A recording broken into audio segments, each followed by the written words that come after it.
La vidéo d'aujourd'hui abordera le sujet de l'accès à Internet à très haut débit avec l'interview de Jean-Pierre Lotte. Jean-Pierre, tu es responsable commercial dans la grande distribution électrodomestique et tu te présentes sur la liste Ensemble Agir pour Tresser menée par Michel Thirier. On nous parle à chacune de nos rencontres des problèmes d'accès à Internet, c'est lent et souvent interrompu. La fibre, c'est pour quand? Est-ce que c'est un serpent de mer? Alors on parle d'une technologie différente déjà de la 4G. La fibre optique offre des performances tout à fait prodigieuses.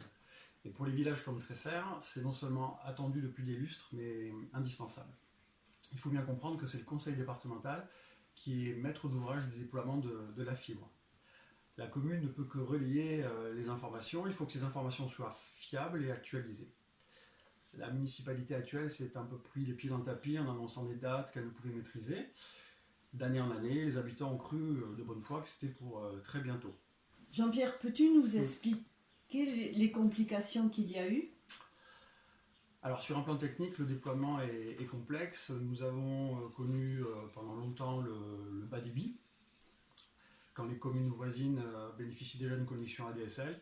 Et puis nous sommes passés à un ADSL dit étendu d'un petit demi-méga, quand d'autres communes voisines ont fait des choix d'amélioration en boostant l'armoire de répartition des lignes téléphoniques. Et notre mairie a fait le choix à l'époque d'une antenne Wi-Fi globale censée résoudre les problèmes, ce qui était illusoire. Finalement, notre réseau aujourd'hui plafonne autour de 2 mégas pour les plus chanceux, quand Passat, Vimolac, Saint-Jean-d'Asseil, Bagnols-des-Aspres ont tous un débit dans la moyenne nationale, voire mieux. Je comprends mieux, mais pour les habitants de Tresser, dans leur vie quotidienne, pour leur travail, pour leur santé, leurs loisirs, Internet c'est un passage obligé à l'heure actuelle. Alors que fait-on? Alors on sollicite celui qui est le mieux placé pour répondre. Michel Thirier a pris contact avec le directeur des systèmes d'information du département en charge du dossier. La dernière difficulté en date a concerné la saturation du réseau de transport entre le nœud de raccordement optique de Fourques et l'armoire de distribution pour Tresser.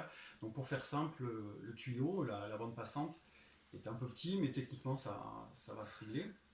Et dans un même temps, un état des lieux, des gaines dans le village est réalisé en faisant ce qu'on appelle des aiguillages pour vérifier si les gaines sont utilisables, en bon état. On peut avoir des surprises.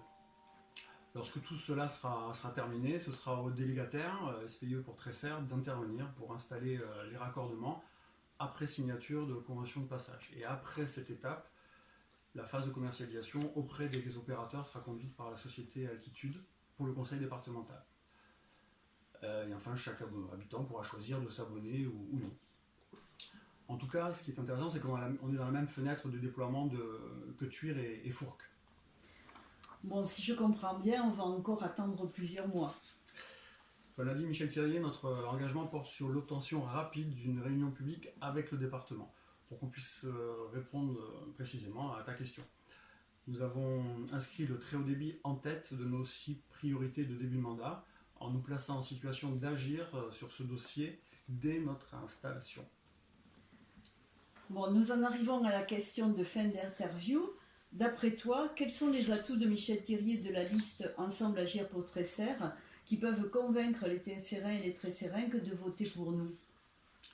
Nous comptons à la fois sur notre méthode, notre programme, et sur ce sujet comme sur d'autres, nous avons pris un temps d'avance. Être à l'écoute, obtenir des informations fiables grâce à notre disponibilité et nos relais départementaux dans l'exemple de la THD, informer et être efficace. Merci Jean-Pierre pour ces informations précises que tu viens de donner sur ce projet très haut débit et qui est un exemple concret de la méthode d'Ensemble Agir pour Tresser. Pour nos internautes, une nouvelle vidéo est en cours de réalisation et sera bientôt disponible sur la toile. À très bientôt.